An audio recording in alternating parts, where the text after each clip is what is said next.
Halo semuanya, jumpa lagi bersama saya Dira Mahardika. Nah, malam kali ini saya akan nemenin teman-teman semua, walaupun kalian sendiri, tapi saya akan selalu nemenin teman-teman semua dengan membawakan judul cerita Gerombolan Hantu Jakung di Balik Kabut Jalan Desa. Di balik malam yang sunyi, ada rahasia yang tak boleh kau dengar. Tapi di ramah Hardika akan membisikkannya ke telingamu. Lantap, tak bisa kembali. Suara semakin dekat, berbisik lebih keras. Kau akan berjalan bersamanya, masuk ke dalam gelap malam, di mana bayangan tak hanya mengikutimu, tapi menunggumu. Cerita singkat, lalu suara anak kecil tertawa pelan. Nikmati napas berat dengan nada tajam dan lirih. Dengarkan dan jangan menoleh ke belakang.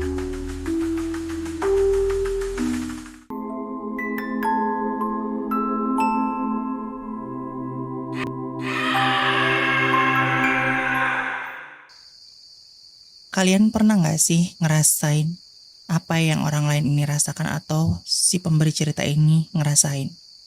Lagi nongkrong malam-malam, terus tiba-tiba suasana jadi gak enak. Bukannya karena berantem atau apalah, tapi karena lo ngerasa kayak ada yang ngawasin lo. Di sini ada yang pernah ngerasain hal seperti itu? Nah, cerita gue kali ini beneran kejadian, dan saksi hidupnya masih ada sampai sekarang. Cerita ini datang dari tongkrongan temen gue di daerah Jawa Tengah. Di desa yang jalannya cuma satu arah, kecil, dan kalau malam tuh kabutnya tebel banget. Iya, tebel banget. Jadi waktu itu mereka lagi nongkrong rame-rame. Biasa, ngopi, rokok, nyetel musik dari speaker kecil, ngobrolin mantan, hidup yang makin mahal, sama gosip-gosip tetangga ataupun gosip yang tidak penting. Tapi malam itu beda. Ada satu teman mereka, ya sebut saja si Ucup, yang cerita soal jalan desa di arah timur. Katanya ada yang aneh di situ tiap malam Jumat Kliwon. Katanya suka ada gerombolan. Iya, benar gerombolan lewat. Tapi bukan orang, bukan geng motor, bukan pula warga. Tapi gerombolan itu adalah hantu jakung yang tingginya tidak bisa diterka. Namanya juga Ucup. Mulutnya emang gak bisa dipercaya kalau udah cerita mistis. Tapi si Rangga yang paling pendiam di tongkrongan tiba-tiba nyeletuk.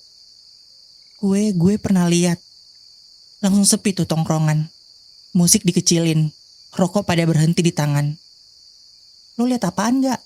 Tanya Jeki sambil nyeruput kopi saset yang udah dingin. Waktu gue pulang dari rumah Wulan, gue lewat jalan timur itu. Sekitar jam 1:30 pagi. Kabutnya tebel banget. Gue jalan kaki karena motor gue ditinggal. Bannya bocor. Suasana makin sunyi. Yang kedengeran cuma jangkrik sama kipas angin dari pohon pisang belakang pos ronda. Pas gue jalan, dari kejauhan gue lihat ada bayangan gede-gede. Tinggi banget. Gue kira pohon tapi pohonnya jalan cuy. Langsung pada nyaut, ah elah lo enggak. Tapi si Rangga mukanya serius, matanya tajam. Enggak kayak biasanya. Badan mereka tinggi, jangkung, hitam banget kayak gosong. Rambutnya panjang, mereka gak ngomong apa-apa, cuman jalan pelan. Satu baris, tapi kaki mereka gak nyentuh tanah. Pada mulai diem tuh, beberapa mulai ngelirik ke jalan kecil arah timur. Lu kabur? Tanya si Ucup. Enggak, gue diem di balik pohon. Mereka lewat dan baunya, anjir, sumpah. Ya, bau bangkai campur bunga kenanga. Hidung gue sampai sakit. Lo yakin itu bukan orang? Kalau orang, masa tinggi bisa 2 meter lebih? Dan jalan ngambang. Abis Rangga cerita gitu, suasana tongkrongan langsung berubah. Yang tadinya pada ngelawak, sekarang mulai gelisah. Si Reza yang biasanya sok jagoan langsung nyeletuk. Udah ah, jangan bahas yang serem-serem, ntar datang beneran loh.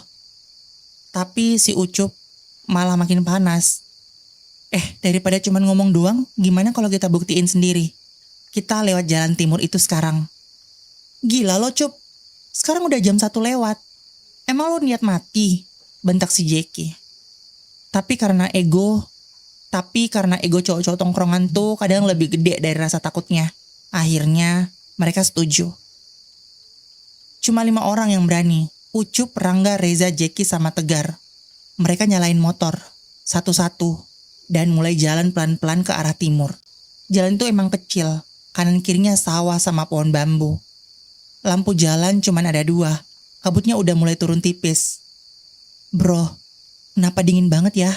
tanya Tegar sambil ngerapatin jaket. "Diam aja loh, jangan bawa suasana," balas Reza padahal suara mulai bergetar. Baru beberapa meter masuk ke jalan itu, mereka nyium bau aneh. "Woi, lo nyium gak?" tanya Jeki. "Bau bangke ya?" sambung Ucup. Mereka saling lirik, langit gelap, kabut makin tebal. Lalu dari kejauhan, samar-samar terdengar suara langkah. Tapi bukan langkah kaki manusia. Suaranya berat, kayak suara tanah diinjak makhluk gede. Dan dari balik kabut, satu persatu mulai kelihatan. Sosok-sosok jangkung, rambut panjang, kulitnya hitam legam, tinggi mereka gak masuk akal, bukan seperti manusia pada umumnya. Gerombolan hantu jakung itu muncul, jalan pelan, formasinya rapi, dan yang paling depan ngangkat tangan, nunjuk ke arah mereka. Motor mereka langsung mati. Serius, bener-bener serempak. Gak ada yang bisa dinyalain, padahal tadi masih normal.